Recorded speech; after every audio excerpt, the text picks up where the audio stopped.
আসসালামু আলাইকুম। শিক্ষার্থী বন্ধুরা, তোমরা সবাই কেমন আছো? আশা করি আল্লাহর রহমতে পরিবারের সবাইকে নিয়ে ভালোই আছো। সুপ্রিয় শিক্ষার্থীবৃন্দ, তোমরা যদি আমার এই চ্যানেলে নতুন হয়ে থাকো তাহলে এখনই সাবস্ক্রাইব করে বেল বাটন প্রেস করে রাখো। আর যদি ইতোমধ্যে সাবস্ক্রাইব করে থাকো তাহলে তোমাদের জানাই অসংখ্য ধন্যবাদ।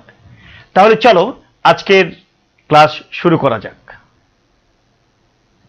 আজকে আমরা আলোচনা করব ইসলামের ইতিহাস ও সংস্কৃতি বিষয়ের দ্বিতীয় পত্রের চতুর্থ অধ্যায়, অর্থাৎ বাংলায় কোম্পানি ও ঔপনিবেশিক শাসন থেকে। এর আগে আমি এই অধ্যায় থেকে 6টি ক্লাস নিয়েছি। আজ সপ্তম ক্লাসে আমরা আলোচনা করব 1935 খ্রিস্টাব্দের ভারত শাসন আইন সম্পর্কে।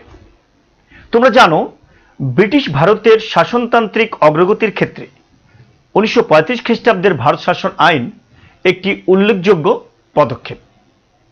1935 খ্রিস্টাব্দের ভারত শাসন আইন কেন প্রণয়ন করা হয়েছিল তার প্রেক্ষাপট খুব সংক্ষেপে আমি তোমাদের সামনে এবার তুলে ধরছি। তোমাদের নিশ্চয়ই মনে আছে, 1919 খ্রিস্টাব্দে ভারত শাসন আইন নামে একটি আইন ইতোপূর্বে পাশ হয়েছিল, কিন্তু উক্ত আইন হিন্দু মুসলিম উভয় সম্প্রদায়কে সন্তুষ্ট করতে পারেনি। 1927 খ্রিস্টাব্দের শেষের দিকে হিন্দু মুসলিমের দাবি দাওয়া বিবেচনা করার লক্ষ্যে ব্রিটিশ সরকার স্যার জন সাইমনের নেতৃত্বে একটি শাসনতান্ত্রিক কমিশন গঠন করে। ভারতীয় জনগণ এর সাইমন কমিশনে দেশীয় কোনো সদস্য না থাকায় একে সম্পূর্ণ সাদা কমিশন বলে সমালোচনা করে। 1929 খ্রিস্টাব্দের নেহেরু রিপোর্ট ও মুসলমানদের দাবি দেওয়া সংবলিত জিন্নার 14 দফা এ দুই সম্প্রদায়ের প্রতিনিধিত্ব প্রকাশ করে। ভারত সরকার ভারতের শাসনতান্ত্রিক অচল অবস্থা নিরসনে পরপর 3টি গোল টেবিল বৈঠক করে। এই গোল টেবিল বৈঠকে ভারতবর্ষের শাসনতান্ত্রিক কোনো অগ্রগতি সাধিত হয়নি। এরূপ পরিস্থিতিতে ভারতে আইন অমান্য আন্দোলন চরম আকার ধারণ করে। গোল টেবিল বৈঠকের ফলাফল হিসেবে ব্রিটিশ সরকার একটি শ্বেতপত্র প্রকাশ করে। এই শ্বেতপত্রটি সংশোধন, পরীক্ষা ও পর্যালোচনার জন্য একটি যুক্ত কমিটি গঠন করা হয়। এই যুক্ত কমিটি 1934 খ্রিস্টাব্দের 22 নভেম্বর শ্বেতপত্রটির কোনো কোনো ক্ষেত্রে পরিবর্তন ও সংশোধন করে রিপোর্ট প্রদান করে। 1935 খ্রিস্টাব্দে এই রিপোর্টটি পার্লামেন্টের উভয় কক্ষে আলোচনা সাপেক্ষে ভারত শাসন আইন রূপে পাশ হয়। 1935 খ্রিস্টাব্দের 2 আগস্ট ভারত শাসন আইন রাজকীয় অনুমোদন লাভ করে। তাহলে বুঝতে পারছো শিক্ষার্থী বন্ধুরা, কোন অবস্থার প্রেক্ষাপটে 1935 খ্রিস্টাব্দের ভারত শাসন আইন পাশ হয়েছিল। এবার আমরা জানব 1935 খ্রিস্টাব্দের ভারত শাসন আইনের বৈশিষ্ট্য সম্পর্কে। শিক্ষার্থী বন্ধুরা, তোমাদের বোঝার সুবিধার্থে আমি পয়েন্ট আকারে আলোচনা করছি। 1. সর্বভারতীয় যুক্তরাষ্ট্র। সর্বপ্রথম ব্রিটিশ ভারতীয় প্রদেশসমূহ এবং দেশীয় রাজ্যের সমন্বয়ে সর্বভারতীয় যুক্তরাষ্ট্র গঠনের প্রস্তাব করা হয় এই 1935 খ্রিস্টাব্দের ভারত শাসন আইনে। 2. কেন্দ্রে দ্বৈত শাসন। কেন্দ্রে দ্বৈত শাসন প্রবর্তন করা হয় এই আইনে। কেন্দ্রীয় সরকারের বিষয়গুলো সংরক্ষিত ও হস্তান্তরিত এই 2 ভাগে বিভক্ত। হস্তান্তরিত বিষয়গুলো দায়িত্বশীল মন্ত্রীদের দ্বারা এবং সংরক্ষিত বিষয়গুলো গভর্নর জেনারেলের উপদেষ্টা মণ্ডলীর দ্বারা পরিচালিত হতো। 3. দ্বিকক্ষ বিশিষ্ট আইনসভা। এই আইনের দ্বারা কেন্দ্রে দ্বিকক্ষ বিশিষ্ট আইনসভার প্রবর্তন করা হয়। উচ্চ কক্ষের নাম রাষ্ট্রীয় সভা এবং নিম্ন কক্ষের নাম ব্যবস্থাপক সভা। এবার আমরা জানব রাষ্ট্রীয় সভা ও ব্যবস্থাপক সভার কাঠামো সম্পর্কে। রাষ্ট্রীয় সভা 260 জন সদস্য নিয়ে রাষ্ট্রীয় সভা গঠিত ছিল। এর মধ্যে 156 জন ছিলেন ব্রিটিশ ভারতে প্রদেশগুলোর প্রতিনিধি এবং 104 জন ছিলেন দেশীয় রাজ্যের প্রতিনিধি। 156 জন প্রতিনিধির মধ্যে 150 জন পৃথক নির্বাচনের ভিত্তিতে প্রদেশসমূহ থেকে নির্বাচিত হতেন। বাকি 6 জন গভর্নর জেনারেল কর্তৃক মনোনীত হতেন। ব্যবস্থাপক সভা যুক্তরাষ্ট্রীয় বা কেন্দ্রীয় আইনসভার নিম্নকক্ষ ব্যবস্থাপক সভা নামে পরিচিত ছিল এই 1935 খ্রিস্টাব্দের ভারত শাসন আইনে। এর সদস্য সংখ্যা ছিল 375 জন। প্রাদেশিক আইন পরিষদ দ্বারা পরোক্ষভাবে নির্বাচিত হতেন 246 জন সদস্য এবং দেশীয় রাজাদের দ্বারা পরোক্ষভাবে মনোনীত হতেন 125 জন। আর বাকি 4 জন নির্বাচিত হতেন ভারতের বাণিজ্য, শিল্প ও শ্রম সংস্থা দ্বারা। 4. গভর্নর জেনারেলের ক্ষমতা বৃদ্ধি। কেন্দ্রীয় সরকারের প্রধান গভর্নর ও প্রাদেশিক গভর্নরগণ এ আইনে ব্যাপক ক্ষমতার অধিকারী হন। তাদের হাতে স্বেচ্ছাধীন ক্ষমতা, বিশেষ ক্ষমতা এবং ব্যক্তিগত বিচার বুদ্ধিমূলক ক্ষমতা দেওয়া হয়। 5. যুক্তরাষ্ট্রীয় আদালত। সর্বপ্রথম এ আইন দ্বারা একটি যুক্তরাষ্ট্রীয় আদালত প্রতিষ্ঠা করা হয়। এই আদালত সংবিধানের ব্যাখ্যা দান, কেন্দ্র ও প্রদেশের মধ্যকার বিবাদ মীমাংসা করতে পারত। 6. ক্ষমতা বন্টন নীতি। এই আইনের শাসন সম্পর্কিত বিষয়গুলোকে 3 ভাগে ভাগ করা যায়: কেন্দ্রীয় বিষয়, প্রাদেশিক বিষয়, যুগ্ম বিষয়। 7. প্রাদেশিক স্বায়ত্তশাসন। প্রাদেশিক স্বায়ত্তশাসন 1935 খ্রিস্টাব্দের ভারত শাসন আইনের কেন্দ্রবিন্দু স্বরূপ। প্রাদেশিক বিষয়গুলো যেমন কৃষি, শিক্ষা, স্থানীয় শাসন প্রভৃতির উপর প্রাদেশিক সরকারের কর্তৃত্ব স্বীকার করা হলেও বাস্তবে কেন্দ্রের হস্তক্ষেপে স্বায়ত্তশাসন ব্যাহত হয়। 8. সংবিধান সংশোধন ক্ষমতা। ভারতের সংবিধান সংশোধনের ক্ষমতা এ আইনের মাধ্যমে কেন্দ্রীয় বা প্রাদেশিক আইনসভাকে প্রদান না করে ব্রিটিশ পার্লামেন্টের উপর এ কর্তৃত্ব দেওয়া হয়। 9. প্রাদেশিক আইনসভা। এ আইনে 11টি গভর্নর শাসিত প্রদেশের 6টিতে দ্বিকক্ষ এবং 5টিতে এক কক্ষ বিশিষ্ট আইনসভার প্রবর্তন করা হয়। 10. নতুন প্রদেশ সৃষ্টি। উড়িষ্যা ও সিন্ধু নামের 2টি নতুন প্রদেশ এই আইনের দ্বারা গঠন করা হয়। 11. বার্মার পৃথককরণ। বার্মাকে এই আইনের মাধ্যমে ভারতবর্ষ থেকে পৃথক করা হয়। 12. রাজ্য প্রতিনিধির পদ সৃষ্টি। দেশীয় রাজ্যগুলোর উপর রাজার ক্ষমতা ব্যবহারের জন্য রাজ প্রতিনিধি নামে নতুন পদ সৃষ্টি করা হয়। তবে গভর্নর জেনারেল ও রাজ প্রতিনিধি একই ব্যক্তি হতে পারতেন। শিক্ষার্থীবৃন্দ, এতক্ষণ তোমরা 1935 খ্রিস্টাব্দের ভারত শাসন আইনের বৈশিষ্ট্য সম্পর্কে জানলে। প্রাদেশিক স্বায়ত্তশাসন এই আইনের অন্যতম একটি বৈশিষ্ট্য হলেও আমি তোমাদের আগে বলেছি বাস্তবে তার কার্যকারিতা লক্ষ্য করা যায়নি। প্রাদেশিক স্বায়ত্তশাসনের মৌলিক নীতিগুলো পর্যালোচনা করলেই তোমাদের কাছে স্পষ্ট হয়ে যায় যে এই আইনে প্রবর্তিত স্বায়ত্তশাসন পূর্ণাঙ্গ ছিল না। এবার পয়েন্ট আকারে আমি তা তুলে ধরছি। 1. প্রাদেশিক গভর্নরের আইন প্রণয়ন ক্ষমতা। প্রাদেশিক গভর্নরগণ আইন প্রণয়নেও প্রভূত ক্ষমতার অধিকারী ছিলেন। গভর্নর আইনসভার বিল নাকচ করা, ফেরত পাঠানো ইত্যাদি ক্ষমতা প্রয়োগ করতেন। এছাড়াও জরুরি অবস্থায় প্রদেশে আইন প্রণয়ন করতে পারতেন। 2. প্রাদেশিক গভর্নরের শাসন ক্ষমতা। প্রাদেশিক গভর্নর নিয়মতান্ত্রিকভাবে শুধু প্রধান ছিলেন না, গভর্নর তার স্বেচ্ছাধীন ক্ষমতা এবং বিচার বুদ্ধিমূলক ক্ষমতার মাধ্যমে মন্ত্রীদের সিদ্ধান্ত অগ্রাহ্য ও মন্ত্রিসভার সিদ্ধান্ত বাতিল করতে পারতেন। 3. গভর্নরের জবাবদিহির অভাব। গভর্নরগণ ব্রিটিশ রাজ কর্তৃক নিয়োগপ্রাপ্ত ছিলেন। গভর্নরগণ তাদের কার্যাবলীর জন্য মন্ত্রিসভার নিকট জবাবদিহি করতেন না। 4. গভর্নর জেনারেলের এজেন্ট। গভর্নর জেনারেলের এজেন্ট রূপে কাজ করতেন প্রাদেশিক গভর্নরগণ এবং তার নিকট দায়ী থাকতেন। আইন শৃঙ্খলা রক্ষার ক্ষেত্রে গভর্নর জেনারেলের নির্দেশ পালন করতেন। জরুরি বিষয়ে আইন প্রণয়নেও গভর্নর জেনারেলের সম্মতি গ্রহণ করতেন। 5. ভারত সচিবের নিয়োগ ক্ষমতা। প্রদেশের উচ্চপদস্থ কর্মচারীর উপর কর্তৃত্ব ও ক্ষমতা ভারত সচিবের এখতিয়ারভুক্ত ছিল। এসব কর্মকর্তার উপর প্রাদেশিক সরকারের কোনো নিয়ন্ত্রণ ছিল না। 6. আইন শৃঙ্খলা রক্ষার ক্ষেত্রে।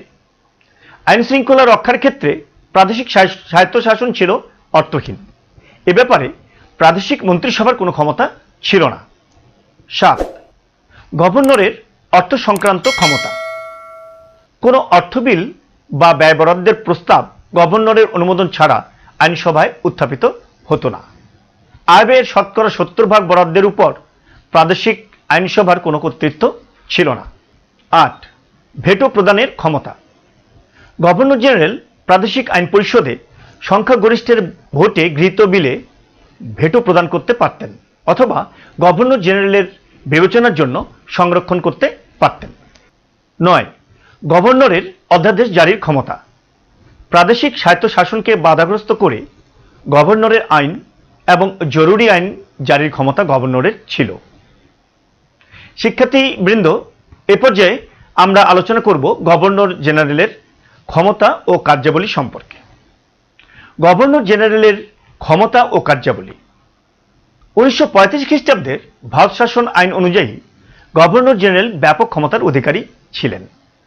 গভর্নর জেনারেলের অবস্থান ছিল প্রশাসনিক, আইন প্রণয়ন ও অর্থ সংক্রান্ত সব ক্ষমতার কেন্দ্রবিন্দুতে। কয়েকটি পর্যায়ে বিভক্ত ছিল তার এই ক্ষমতা ও কার্যাবলী। এখন আমরা সেদিকে দৃষ্টিপাত করব। 1. স্বেচ্ছাধীন ক্ষমতা। গভর্নর জেনারেলের স্বেচ্ছাধীন ক্ষমতার মধ্যে ছিল অ্যাডভোকেট জেনারেল, হাইকোর্টের বিচারপতি, অর্থনীতি উপদেষ্টা, ভারতের হাই কমিশনার, পাবলিক সার্ভিস কমিশনের চেয়ারম্যান ও অন্যান্য উচ্চপদস্থ কর্মকর্তার নিয়োগ, চাকরি মেয়াদকাল, বেতন নির্ধারণ ইত্যাদি। এছাড়াও তিনি মন্ত্রীদের বরখাস্ত করতে পারতেন এবং মন্ত্রীদের সাথে পরামর্শের বিষয়টি ছিল তার স্বেচ্ছাধীন ক্ষমতার অংশ। তার কাজের জন্য তিনি ব্রিটিশ পার্লামেন্টের নিকট ভারত সচিবের মাধ্যমে জবাবদিহি করতেন। 2. বিশেষ ক্ষমতা। গভর্নর জেনারেল কিছু বিশেষ ক্ষমতাও ভোগ করতেন। তিনি মন্ত্রীদের পরামর্শ গ্রহণ না করে নিজস্ব বিচার বুদ্ধি অনুসারে কাজ করার ক্ষমতা রাখতেন। ব্যক্তিগত বিচার বুদ্ধি দিয়ে যেসব দায়িত্ব তিনি পালন করতেন সেগুলো হলো আর্থিক স্থিতিশীলতা বজায় রাখা, ভারত বা তার যে কোনো অংশের শান্তি শৃঙ্খলা ভঙ্গের হুমকি রোধ করা, সংখ্যালঘু সম্প্রদায়ের স্বার্থ ও ন্যায্য অধিকার রক্ষা করা, সরকারি কর্মচারীদের আইনগত অধিকার ও স্বার্থ সংরক্ষণ করা, ব্রিটেন ও বার্মা থেকে আমদানি করা দ্রব্যের উপর শাস্তিমূলক কর আরোপ বন্ধ করা, ভারতে দেশীয় রাজ্যগুলোর স্বার্থ সংরক্ষণ এবং দেশীয় রাজ্যের শাসকদের অধিকার ও মর্যাদা রক্ষা করা, ব্রিটিশ নাগরিকদের বাণিজ্যিক বৈষম্য দূর করা, বিভেদ সৃষ্টি করতে পারে এমন আইন প্রতিহত করা। 3. আইন প্রণয়ন সংক্রান্ত ক্ষমতা। গভর্নর জেনারেলের আইন প্রণয়নের ক্ষেত্রে ব্যাপক ক্ষমতা ছিল। আইন প্রণয়নে তার যে সকল ক্ষমতা ছিল তা হল: ক. গভর্নর জেনারেল আইনসভার অধিবেশন আহ্বান, মুলতবি এবং ভেঙে দিতে পারতেন। কেন্দ্রীয় আইনসভা কর্তৃক গৃহীত বিলে তিনি সম্মতি জ্ঞাপন, অসম্মতি দান কিংবা রাজকীয় অনুমোদনের জন্য সংরক্ষিত রাখা অথবা পুনর্বিবেচনার জন্য ফেরত পাঠাতে পারতেন। তিনি স্বেচ্ছাধীন ক্ষমতা বলে 6 মাসের জন্য জরুরি আইন প্রণয়ন করতে পারতেন। আইনসভায় বক্তৃতা প্রদান বা বাণী প্রেরণ করতে পারতেন। দেশে জরুরি অবস্থা ঘোষণা করতে পারতেন। পুলিশ বাহিনী সংক্রান্ত বিল, গভর্নর জেনারেল কর্তৃক প্রণীত কোনো জরুরি আইন অথবা ব্রিটিশ পার্লামেন্টের কোনো আলোচনা বা সংশোধনী আলোচনা গভর্নর জেনারেলের পূর্বানুমতি ছাড়া কেন্দ্রীয় আইন পরিষদে কার্যকর হতো না। 4. মন্ত্রীদের পরামর্শে ব্যবহৃত ক্ষমতা। হস্তান্তরিত বিষয়াদি পরিচালনার ক্ষেত্রে গভর্নর জেনারেল মন্ত্রীদের পরামর্শ গ্রহণ করতেন। সর্বোচ্চ 10 সদস্যের মন্ত্রী পরিষদে মন্ত্রীদের নিয়োগদান ও বরখাস্ত করার ক্ষমতা তার ছিল। 5. প্রদেশের উপর নিয়ন্ত্রণ। গভর্নর জেনারেলের নির্দেশ অনুযায়ী প্রাদেশিক গভর্নর কাজ করতেন। শান্তি শৃঙ্খলা রক্ষার স্বার্থে প্রাদেশিক সরকারের উপর তার যে কোনো আদেশ জারির ক্ষমতা ছিল। 6. অর্থ সংক্রান্ত ক্ষমতা। অর্থ সংক্রান্ত বিষয়ে গভর্নর জেনারেল প্রভূত ক্ষমতার অধিকারী ছিলেন।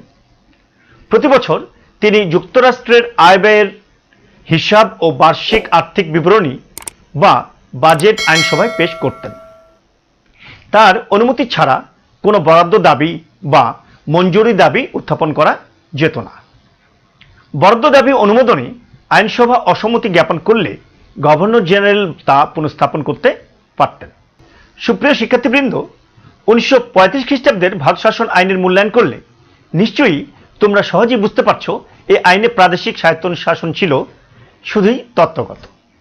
কেন্দ্রে গভর্নর জেনারেল ও প্রদেশে গভর্নরদের অপরিসীম ক্ষমতা স্বায়ত্তশাসনকে প্রহসনে রূপান্তরিত করেছিল। ফলে প্রদেশে দায়িত্বশীল সরকার গড়ে ওঠেনি। এত সত্ত্বেও এই আইনের মাধ্যমে ব্রিটিশ ভারতে যুক্তরাষ্ট্রীয় শাসন ব্যবস্থার ভিত্তি প্রতিষ্ঠা সহ দায়িত্বশীল শাসন ব্যবস্থার ভিত্তি স্থাপিত হয়েছিল। এটা ঠিক যে 1935 খ্রিস্টাব্দের ভারত শাসন আইনের মাধ্যমে ভারতবাসী ন্যূনতম স্বায়ত্তশাসনের অধিকার লাভ করেছিল, আর পরবর্তীতে স্বাধীন ভারতের সাংবিধানিক কাঠামোটি এই আইনের উপর ভিত্তি করেই গড়ে ওঠে। শিক্ষার্থীবৃন্দ, এতক্ষণ তোমরা 1935 খ্রিস্টাব্দের ভারত শাসন আইনের প্রেক্ষাপট, এর বৈশিষ্ট্য, প্রাদেশিক স্বায়ত্তশাসনের কার্যকারিতা, গভর্নর জেনারেলের ক্ষমতা ও কার্যাবলী সম্পর্কে জানলে এবং সংক্ষিপ্ত মূল্যায়নের মাধ্যমে এর গুরুত্ব অনুধাবন করলে। আশা করছি আজকের এই আলোচনা ফলপ্রসূ হয়েছে। এবার সিকিউ ও এমসিকিউ সম্পর্কে আলোচনা করা যাক। তোমরা আজকের আলোচনাটি কয়েকবার মনোযোগ সহকারে যে শুনবে এবং বইয়ের সাথে মিলিয়ে পড়বে, তাহলে এখান থেকে জ্ঞান ও অনুধাবনমূলক প্রশ্ন আসলে তার উত্তর দিতে তোমাদের কোনো অসুবিধাই হবে না। তোমাদের সুবিধার্থে আজকের আলোচ্য বিষয় থেকে জ্ঞান ও অনুধাবনমূলক প্রশ্নের কিছু নমুনা আমি তোমাদের সামনে এবার তুলে ধরছি।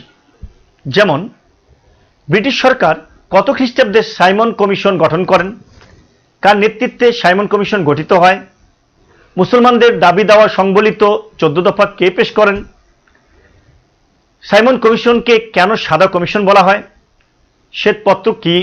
1935 খ্রিস্টাব্দের ভারত শাসন আইনের অন্যতম বৈশিষ্ট্য কোনটি? রাষ্ট্রীয় সভা ও ব্যবস্থাপক সভার সদস্য সংখ্যা কত? এই আইনে কয়টি নতুন প্রদেশ সৃষ্টি করা হয় এবং নতুন প্রদেশগুলোর নাম কি? গভর্নর জেনারেল কিভাবে নিয়োগ পেতেন? গভর্নর জেনারেলের স্বেচ্ছাধীন ক্ষমতার আওতাধীন কি কি ছিল? 1935 খ্রিস্টাব্দের ভারত শাসন আইনে গভর্নর জেনারেল ছিলেন মহাপরাক্রমশালী, এটা হয়তো তোমাদের ব্যাখ্যা করতে হতে পারে, ইত্যাদি ইত্যাদি। এখান থেকেও কিন্তু উদ্দীপক হতে পারে। তাই তোমরা আজকের আলোচনা মনোযোগ সহকারে পড়লে ও বুঝলে 1935 খ্রিস্টাব্দের ভারত শাসন আইনের সাথে সাদৃশ্যপূর্ণ যে কোনো উদ্দীপক দিলে তোমরা সহজেই প্রয়োগভিত্তিক প্রশ্নের উত্তর দিতে পারবে। আর উচ্চতর দক্ষতার প্রশ্নগুলো সাধারণত তুলনা, মূল্যায়ন ও বিশ্লেষণমূলক হয়ে থাকে। তাই আজকের আলোচনাটি তোমরা আত্মস্থ করলে 1935 খ্রিস্টাব্দের ভারত শাসন আইন সম্পর্কে মূল্যায়ন ও বিশ্লেষণ করতে তোমাদের কোনো অসুবিধাই হবে না। প্রিয় শিক্ষার্থীবৃন্দ, এতক্ষণ তোমরা ধৈর্য সহকারে তোমাদের পাঠ্য বইয়ের একটি গুরুত্বপূর্ণ আলোচনা শুনলে ও জানলে, এজন্য তোমাদের জানাই অশেষ ধন্যবাদ। আজকের আলোচনা শেষ করার আগে আবারও বলছি, তোমরা যারা এখনো আমার পাঠশালা 24 চ্যানেলটি সাবস্ক্রাইব করোনি তারা সাবস্ক্রাইব করে বেল বাটন প্রেস করে রাখো। আর যারা ইতোমধ্যে সাবস্ক্রাইব করেছো তাদের জানাই আবারও ধন্যবাদ।